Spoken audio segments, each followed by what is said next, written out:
There.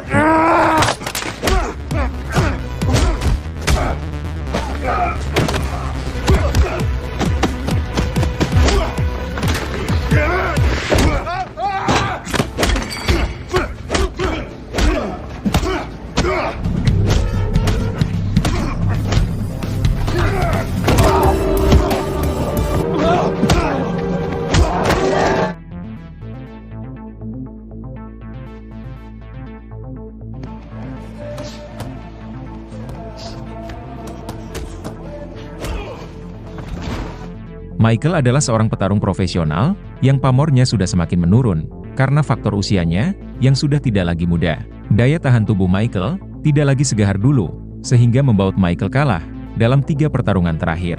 Sampai pada akhirnya, Michael dipecat oleh si manajer. Michael tak terima akan pemecatan tersebut, dan memohon agar si manajer mendaftarkannya pada pertarungan selanjutnya. Namun keputusan si manajer sudah bulat, yang tidak akan mempekerjakan Michael lagi, dan memberi kesempatan pada petarung baru. Oh, Miss Barb sold me on this gym. Good talent, but I haven't got what I've... Merasa kemampuannya diremehkan, Michael menantang petarung baru berduel, 1 lawan 1, untuk membuktikan kepada si manajer bahwa Michael masih sehebat dulu. Namun karena berduel ketika emosi, membuat Michael harus kembali kalah.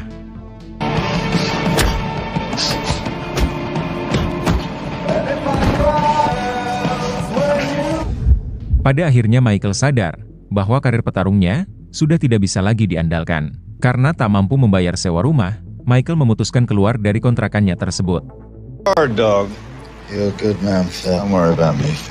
Sebelum beranjak pergi, Michael memberikan semua atribut petarungnya kepada para bocil lokal. Yang mana itu berarti, Michael sudah resmi pensiun menjadi petarung untuk selama-lamanya.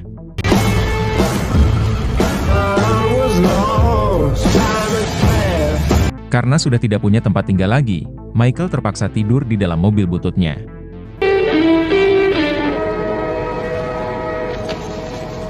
Dan untuk menyambung hidup, Michael memutuskan menjadi kuli bangunan atau buruh konstruksi. Hari itu juga, Michael mulai bekerja bersama puluhan kuli lainnya dalam proyek penggusuran rumah sakit.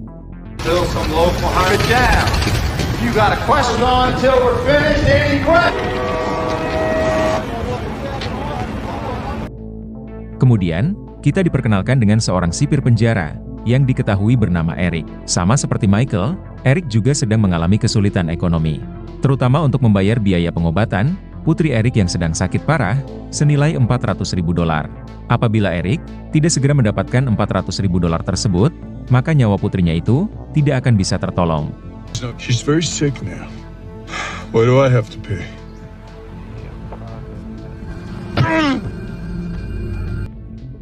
Adegan film berpindah di penjara, memperlihatkan 2 orang napi yang sedang terlibat baku hantam. 2 orang napi ini bernama Rando dan Ramon.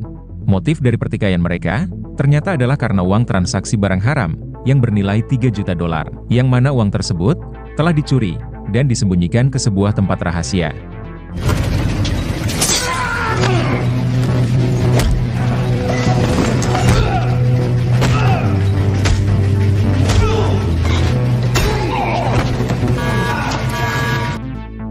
Berpindah ke Michael, yang berteman dengan seorang kuli, yang diketahui bernama Arman. Ternyata Arman adalah penggemar berat Michael, saat ia masih menjadi petarung pro.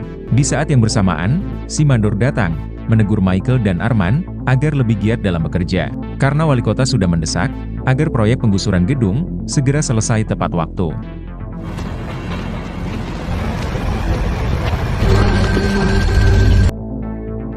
Kemudian di siang harinya, si wali kota yang bernama Lucas berpidato di depan para awak media. Si wali kota itu mengatakan kalau gedung rumah sakit ini akan ditukar menjadi gedung pusat perbelanjaan.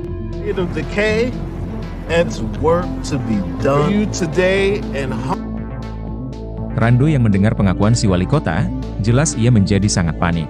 Karena ternyata, uang $3 juta tersebut, Rando sembunyikan di dalam gedung rumah sakit terbengkalai itu. Sedangkan gedung rumah sakit tersebut kini sedang dalam proses penggusuran. Kemudian, Rando meminta bantuan Eric untuk memindahkannya ke sel bagian timur. Akan tetapi, Eric menolak permintaan Rando, karena memindahkan para napi bukanlah wewenang sipir bawahan. Namun Rando malah terus mendesak Eric, dan bahkan mencoba untuk menyogoknya, dan membawa-bawa nama putri Eric, yang saat ini sedang sakit parah. Tak terima nama putrinya disebut-sebut, Eric pun emosi dan berniat menghajar Rando. Untung saja para sipir segera datang untuk melerai keadaan. Daughter, right?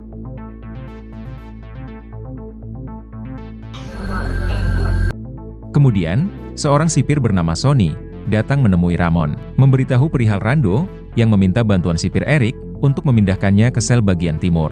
Sipir Sonny sangat yakin kalau Rando akan memberitahu Eric perihal uang 3 juta dolar yang Rando sembunyikan di suatu tempat. My brother loose. Strings. Mengetahui akan hal tersebut, Ramon langsung menghubungi adiknya, sekaligus tangan kanan Ramon yang diketahui bernama Carlos. Ramon meminta bantuan Carlos untuk memantau sipir Eric di luar sana. Ternyata uang 3 juta dolar tersebut adalah milik Ramon yang seorang bos kartel. Uang Ramon tersebut dicuri oleh Rando dan disembunyikan di suatu tempat, yaitu gedung rumah sakit tersebut.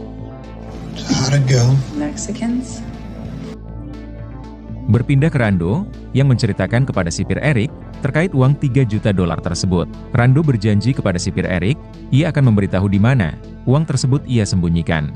Eric juga berjanji akan membagi 2 uang tersebut. Sehingga dengan begitu, Eric bisa melunasi biaya pengobatan putrinya. Akan tetapi, Eric harus membantu Rando memindahkannya ke sel bagian timur. Karena apabila Rando masih berada di sel bagian barat, Ramon pasti akan menyerangnya lagi untuk mencari tahu keberadaan uang tersebut. Mengingat, uang tersebut adalah milik Ramon yang telah dicuri oleh Rando. Akhirnya Eric setuju membantu memindahkan Rando ke sel bagian timur. Cash. Alright, done. Setelah itu, barulah Rando memberitahu Eric perihal uang tersebut yang Rando sembunyikan di gedung rumah sakit terbengkalai. Akan tetapi, gedung itu sedang dalam proses penggusuran. Eric harus segera menemukan uang itu sebelum uangnya ditemukan oleh para kuli yang bekerja di proyek penggusuran tersebut. Yeah. It's gonna be fine, don't worry. Kemudian di sore harinya, Eric langsung menuju gedung rumah sakit tersebut untuk memantau situasi di sana. Namun tanpa Eric sadari, ia sedang dibuntuti oleh anak buah Carlos, yaitu adik Ramon.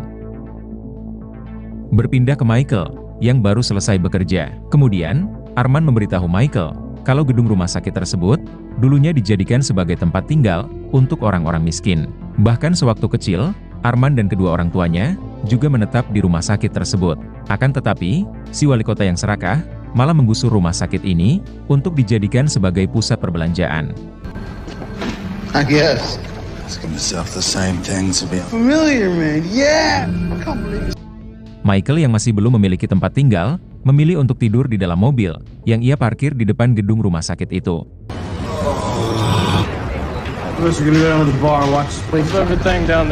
Di keesokan harinya, terlihat Carlos yaitu adik Ramon, bersama dengan pacarnya, sedang memantau gedung rumah sakit tersebut. Carlos sangat yakin, kalau di dalam gedung tersebutlah, Rando menyembunyikan uang 3 juta dolar yang dicuri dari saudara Carlos, yaitu Ramon. Kecurigaan Carlos diperkuat saat kemarin sipir Eric memantau gedung rumah sakit tersebut sesuai petunjuk dari Rando. Carlos dan kekasihnya itu tinggal menunggu waktu untuk yang tepat untuk menggeledah gedung tersebut, yaitu di saat para kuli selesai melakukan pekerjaan harian mereka. Ternyata Carlos mengkhianati Ramon dan ingin menguasai uang tersebut seorang diri. Come on. Never even seen him though. Berpindah ke Michael, yang bekerja seperti biasanya. Di tengah sibuk bekerja, Michael tak sengaja menemukan sebuah tas yang berisi penuh uang.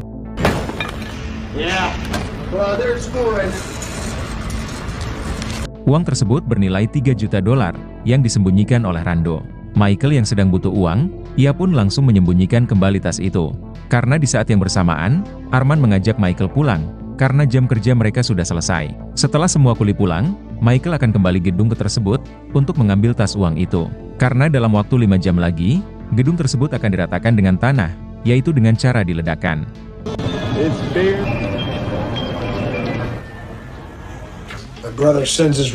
Berpindah ke Carlos, dan juga para anak buahnya, yang menyamar sebagai kuli bangunan. Mereka menunggu kedatangan sipir Eric, yang tahu di mana tepatnya lokasi uang tersebut berada. Di waktu yang bersamaan, sipir Eric sudah bersiap-siap menuju ke gedung rumah sakit untuk mengambil uang tersebut.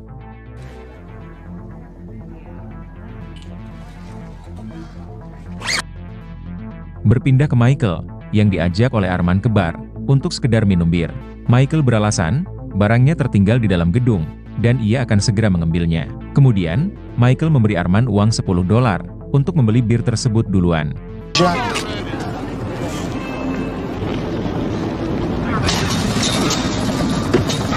Padahal tujuan Michael sebenarnya adalah untuk mengambil tas uang tersebut. Singkat cerita, Michael berhasil masuk ke dalam gedung lewat pintu belakang. Setelah itu, Michael mengambil tas tersebut dan memeriksa isi di dalamnya. Michael sangat bahagia mendapatkan rezeki nomplok yang membuatnya kaya raya dalam sekejap.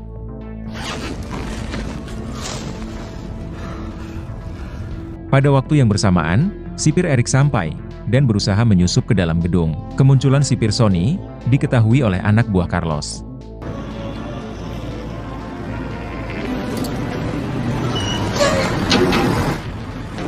Tanpa membuang waktu lagi, Carlos dan semua anak buahnya langsung memasuki gedung tersebut lewat pintu depan dengan menyamar sebagai kuli.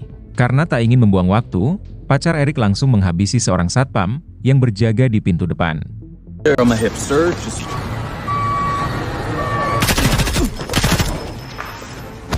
Berpindah ke Michael yang tengah menghitung uang tersebut. Michael tidak bisa menyembunyikan kebahagiaannya karena telah menemukan uang tersebut. Pada saat yang bersamaan, sipir Eric berhasil menyusup ke dalam gedung. Secara kebetulan, sipir Eric melihat ribuan dinamit yang akan meledakkan gedung tersebut yang akan terjadi 5 jam lagi.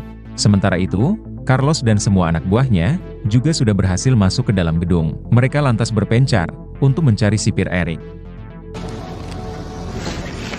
There's no elevator. Pull the building. Nobody gets out. Di saat yang bersamaan, Michael mendengar suara palu yang menghantam dinding. Yang ternyata itu adalah Eric yang tengah mencari uang tersebut sesuai petunjuk dari Rando. Menyadari akan hal tersebut, Michael bergegas memasukkan uangnya ke dalam tas dan berusaha keluar dari gedung tanpa sepengetahuan sipir Eric.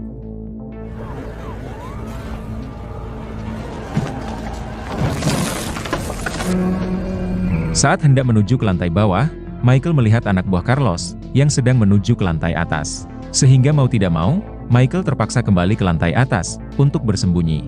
Sementara itu, sipir Eric mulai curiga kalau ia sudah dikibuli oleh Rando. Karena tas uang tersebut ternyata tidak ada di tempat, seperti yang diberitahu oleh Rando. Ketika Eric masuk ke dalam sebuah ruangan, ia menemukan selembar uang. Dari sini Eric mulai sadar bahwa ada seseorang yang lebih dulu mengambil tas uang tersebut. Di saat yang bersamaan, sipir Eric menyadari kelompok Carlos sedang menuju ke lantai atas. Eric langsung bergegas bersembunyi, begitu juga dengan Michael yang juga langsung bergegas bersembunyi. Got the money. Sementara itu, sebagian anak buah Carlos menemukan Arman yang mencoba masuk ke dalam gedung tersebut. Setelah diperiksa, mereka menemukan uang $10 di dalam saku jaket Arman. Sontak mereka pun curiga kalau Arman telah lebih dulu mengambil tas uang $3 juta tersebut. Padahal sebenarnya, uang $10 tersebut diberikan oleh Michael untuk membeli bir. Sedangkan tujuan Arman masuk ke dalam gedung, yaitu untuk mencari Michael yang tak kunjung keluar dari gedung. Kemudian, Carlos menyiksa Arman untuk membuatnya mengaku di mana uang itu ia sembunyikan. Arman yang memang tidak tahu apa-apa, jelas ia menyangkal tuduhan geng Carlos.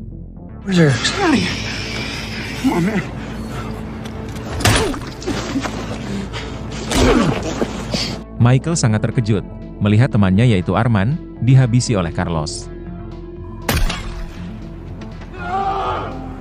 Namun sialnya, geng Carlos melihat Michael dari jendela lantai atas. Kemudian, mereka bergegas kembali ke lantai atas untuk menangkap Michael. Sedangkan Michael hanya bisa menangis, menyesal dan merasa bersalah atas kematian Arman. Michael yang terlanjur murka, langsung menghajar seorang anak buah Carlos yang baru saja sampai ke lantai atas.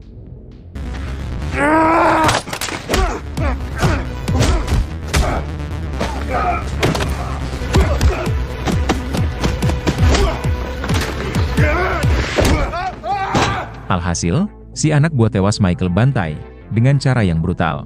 Di saat yang bersamaan, pacar Carlos dan anak buahnya berhasil membuat posisi Michael terpojok. Kemudian, Carlos menyuruh si pacar membawa Michael ke hadapannya yang berada di lantai bawah. Sedangkan Michael sendiri langsung memberontak dan lantas melompat ke bawah.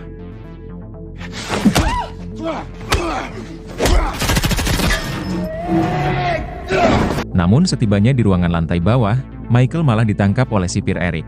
Eric langsung menginterogasi Michael, di mana tas uang itu ia simpan. Michael mengatakan, dirinya hanyalah seorang kuli biasa. Tujuannya masuk ke dalam gedung tersebut untuk mengambil barang yang tertinggal. Namun tentu saja Eric tidak percaya, hingga terjadilah aksi baku hantam.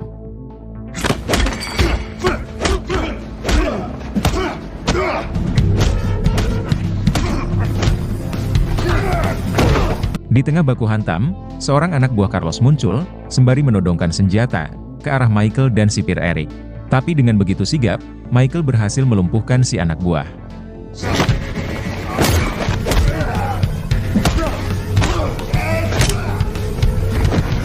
Kemudian, Michael dan sipir Eric saling berebut senjata si anak buah.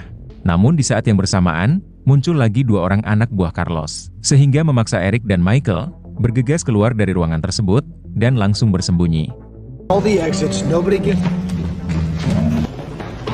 Kemudian, Carlos menugaskan semua anak buahnya untuk memblokir semua akses keluar masuk di dalam gedung rumah sakit tersebut. Setelah itu, Carlos berteriak dari bawah, memaksa Michael dan sipir Eric menyerahkan tas uang tersebut. Apabila uang itu sudah berada di tangan Carlos, ia berjanji akan mengampuni nyawa mereka berdua. Akan tetapi, Michael menolak menyerahkan tas tersebut, meskipun dirinya sudah dalam posisi terjebak. Michael yang tengah diburu oleh anak buah Carlos, dengan terpaksa melompat, dan malah menggelantung di luar jendela. Carlos yang melihat itu, ia pun langsung berusaha menembak Michael.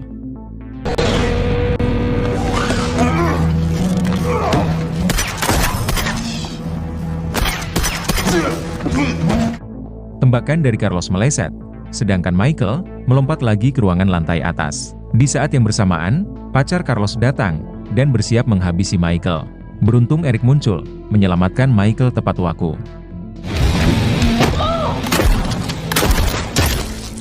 Sedangkan pacar Carlos tewas ditembak Carlos yang mengira kalau si pacar adalah Michael. Jelas Carlos sangat terpukul karena telah menghabisi pacarnya sendiri. Carlos yang murka sudah tidak sabar menangkap Michael dan menghabisinya untuk balas dendam.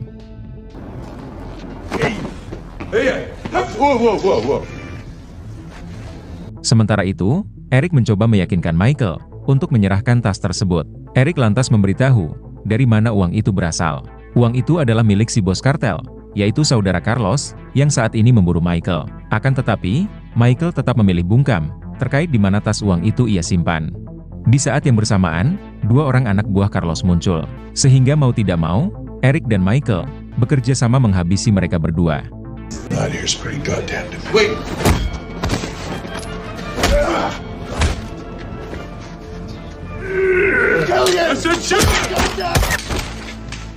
Kemudian, Michael memaksa Eric mengaku kalau Eric adalah anak buah Carlos. Sehingga pada akhirnya, Eric jujur kepada Michael perihal tujuannya mencari tas uang tersebut. Eric mengatakan, dirinya hanya butuh $400.000 saja untuk biaya pengobatan putrinya. Mendengar hal tersebut, barulah Michael percaya. Lewat radio milik si anak buah, Michael lantas menghubungi Carlos. Michael mengaku kalau tas uang tersebut kini ada bersamanya. Apabila Carlos menginginkan tas tersebut, temuilah Michael di lantai atas. Michael sengaja mengelabui Carlos agar dirinya dan Eric bisa segera keluar dari gedung itu. Setelah itu, Michael mengambil tas tersebut dan menyerahkan $1 juta kepada Eric. Alright, heads up. What's your daughter's name? Thanks. Kemudian, mereka berdua bergegas menuju ke lantai bawah untuk segera keluar dari gedung tersebut, mumpung Carlos sedang beranjak ke lantai atas. Namun saat hendak pergi, Michael malah membatalkan niatnya. Michael tidak akan meninggalkan gedung tersebut sebelum berhasil menghabisi Carlos, yaitu untuk balas dendam atas kematian sahabatnya yaitu Arman. Namun di balik itu, tim konstruksi bersiap-siap akan meledakkan gedung tersebut sekitar 10 menit lagi. They killed my friend. Mereka sama sekali tidak sadar kalau masih ada orang di dalam gedung tersebut. Berpindah ke Eric yang memutuskan membantu Michael untuk balas dendam kepada Carlos. Alhasil, kedua kubu pun saling terlibat baku tembak. The bags down.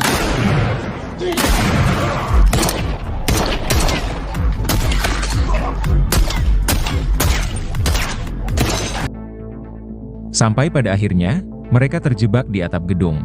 Kemudian, Michael memaksa Eric untuk segera meninggalkan gedung tersebut. Karena jika Eric sampai kenapa-napa, putri Eric akan gagal diselamatkan. Sedangkan Michael sendiri akan mencoba mengalihkan perhatian Carlos.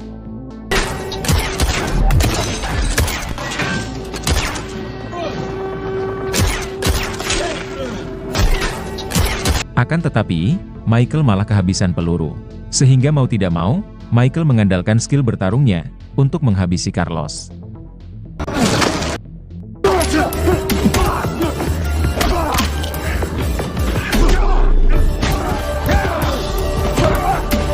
Saat hendak menuju keluar, Eric harus berhadapan dengan anak buah Carlos yang masih tersisa.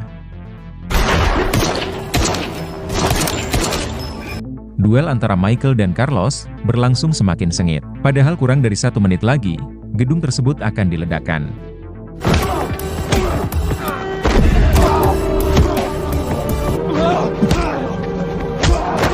Setelah berhasil melumpuhkan Carlos, Michael segera melompat dari gedung, sembari membawa tas uang tersebut.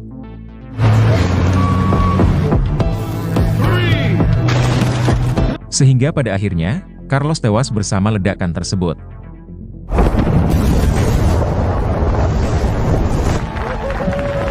Di dalam perjalanan, Eric berterima kasih kepada Michael. Berkat bantuan Michael, Eric berhasil mendapatkan uang untuk biaya pengobatan putrinya. Lalu di keesokan harinya, Michael menyerahkan uang $1 juta kepada anak dan istri Arman untuk menebus rasa bersalah Michael atas kematian sahabatnya itu. Sedangkan $1 juta lagi, Michael gunakan untuk membuka usaha, yaitu dojo pelatihan bela diri.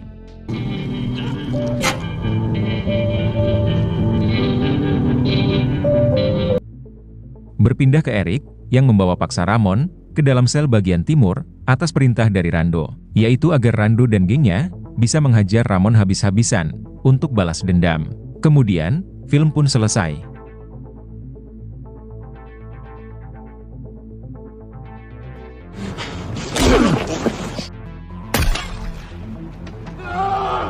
There.